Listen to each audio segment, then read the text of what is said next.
The question is find the value of x, y, z if the matrix A is equal to 0 to y, z, x, y minus z, x minus y, z satisfy the equation A transpose into A is equal to identity matrix.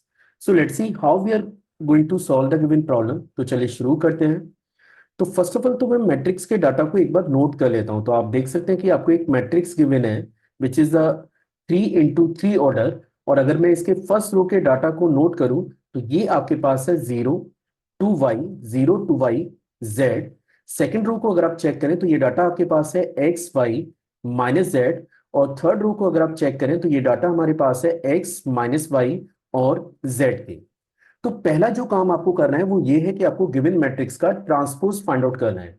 In case अगर मैं given matrix के transpose को निकालता हूं तो transpose निकालने के लिए जो प्रोसेस आपको फॉलो कर रहे हैं वो प्रोसेस ये है कि आपको गिवन मैट्रिक्स के रोज को कॉलम में ट्रांसपोज करना है। मतलब ये जो पहला रो है ये कन्वर्ट हो जाएगा फर्स्ट कॉलम में, सेकेंड रो कन्वर्ट होगा सेकेंड कॉलम में, और थर्ड रो कन्वर्ट होगा थर्ड कॉलम में। मींस ए ट्रांसपोज को आप लिख सकते हैं 0 to y z। आप इजीली चेक कर सकते हैं कि मैंने फर्स्ट रो को फर्स्ट कॉलम में नोट कर दिया है।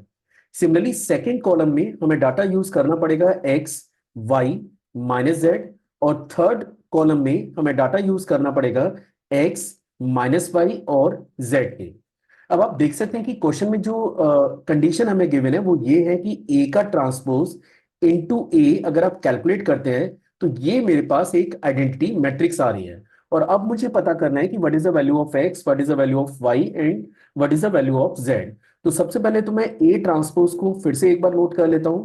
तो आप देख सकते हैं कि ए ट्रांसपोज मेरे पास है 0 x, उसके बाद 2y, y माइनस वाई, उसके बाद आप देख सकते हैं z माइनस जेड और z के।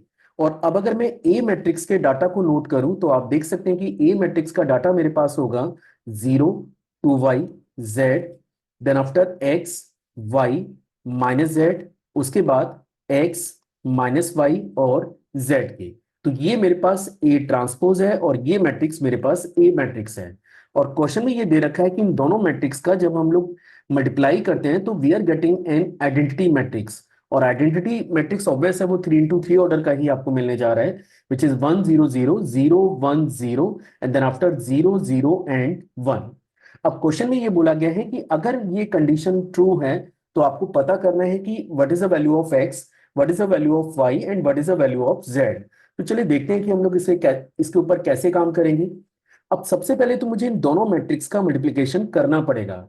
और इनकेस अगर आप ए ट्रांसपोज इनटू ए का मल्टीप्लाई करने जा रहे हैं तो आप देख सकते हैं कि पहली जो मैट्रिक्स है उसका ऑर्डर आपके पास 3 into 3 है, सेकंड मैट्रिक्स का ऑर्डर भी आपके पास 3 into 3 है।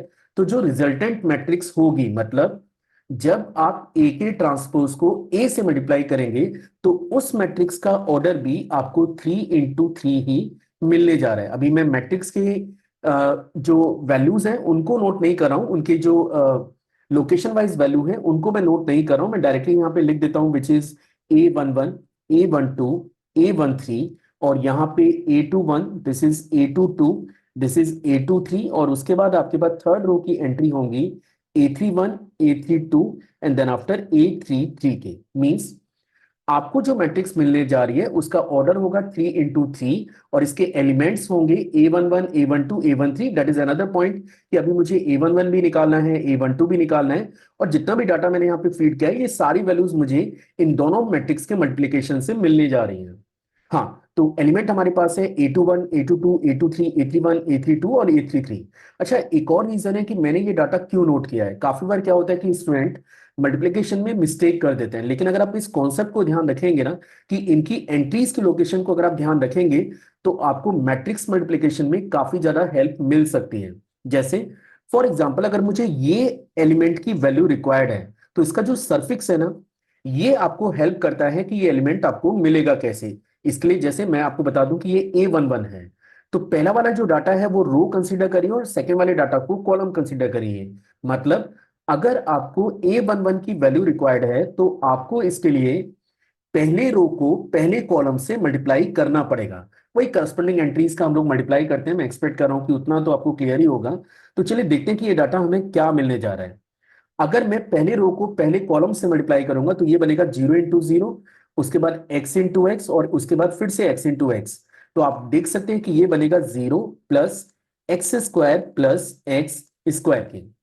अब अगर मैं चाहूं तो आगे की एंट्रीज को भी फाइंड आउट करना मुझे चाहिए, लेकिन क्योंकि क्वेश्चन में क्लियरली मेंशन है कि ये एक आइडेंटिटी मैट्रिक्स जनरेट होगी, इसका मतलब अगर मैं सॉल्व करूं या ना करूं, मोस्ट प्रोबेबल ये जो डाटा है ये अपने को 0 मिलना चाहिए। लेकिन फिर भी अपन एक बार चेक कर लेते हैं। अब अगर आपको ये A12 की वैल्यू रिक्वायर्ड है, A12 की वैल्यू हमें रिक्वायर्ड है, तो मुझे इसके लिए फर्स्ट रो को सेकंड कॉलम से मल्टीप्लाई करना पड़ेगा। और इनकेस अगर मैं फर्स्ट रो को सेकंड कॉलम से मल्टीप्लाई करूंगा तो आप देखिए क्या बनेगा। सबसे पहले आप 0 को 2y से मल्टीप्लाई करेंगे, ये 0 हो गया। x को y से मल्टीप्लाई करेंगे, ये xy हो गया। फिर आप x को -y से मल्टीप्लाई करेंगे तो ये -xy हो गया।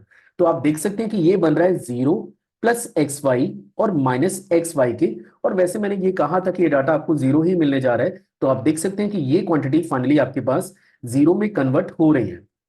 चलिए, क्योंकि इसमें एंट्रीज थोड़ी सी लेंदी आ रही है, तो मैं इस सिंबल को थोड़ा सा एक्सटेंड कर देता हूं और हम लोग अब इस सिंबल को यहां पे प्लॉट कर लेते हैं। चलिए, now we are moving for the A13 निकालने के लिए मुझे फर्स्ट रो को थर्ड कॉलम से मल्टीप्लाई करना है। तो सबसे पहले 0 इंटू जेड, ये आपको 0 मिलेगा। x इंटू -z, ये -xz मिलेगा। उसके बाद x इंटू z, और ये आपको मिल रहा है xz। आप फिर से देख सकते हैं कि ये क्वांटिटी फिर से आपको 0 मिल जा रही है। Now we need A21। अगर आपको A21 रिक्वायर्ड है तो अब आपको सेकेंड रो को फर्स्ट कॉलम से मल्टीप्लाई करना है। अगर आप ऐसा करेंगे तो 2y को 0 से मल्टीप्लाई करना है, दैट इज 0। y को x से मल्टीप्लाई करना है तो ये बनेगा yx। फिर आपको -y को x से मल्टीप्लाई करना है तो ये बनेगा -xy की। अच्छा देखिए, स्टार्टिंग में मैंने अभी आपको थोड़ी देर पहले बताया था कि मैं आपको मल्टीप्लाई करके दे रहा हूं, लेकिन मैक्सिमम चांसेस है कि ये सारी एंट्रीज आपको 0 ही मिलेंगी। मतलब ये एंट्री 0 होनी चाहिए, ये एंट्री 0 होनी चाहिए, ये दोनों एंट्री आपको 0 मिलेंगी, और उसके बाद ये दोनों एंट्रीज भी आपको 0 मिलेगी, क्योंकि जो रिजल्टेंट है वो एक आइडेंटिटी मैट्रिक्स बनने जा रहा है। अब बात करते हैं A22 एलिमेंट की। अगर मैं A22 की बात करूं तो इसके लिए मुझे इस रो को इस कॉलम से मल्टीप्लाई करना है। तो आप देख सकते हैं कि ये बन रहा है 4y², दैट इज 4y²। उसके बाद y इंटू वाई करेंगे तो अगेन y² मिलेगा। और फिर आप -y को -y से करेंगे तो ये डाटा फिर से आपको y² मिलने जा रहे हैं। आगे के डाटा को आप खुद से भी कैलकुलेट कर सकते हैं, पर जैसे मैंने कहा कि ये सारी एंट्रीज अब बाकी की, ये सारी एंट्रीज आपको फिर से 0 मिलेंगी। और अब हम बात करेंगे A33 पे।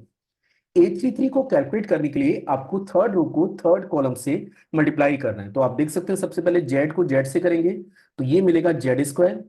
-z को -z से करेंगे तो फिर से ये z² बनेगा।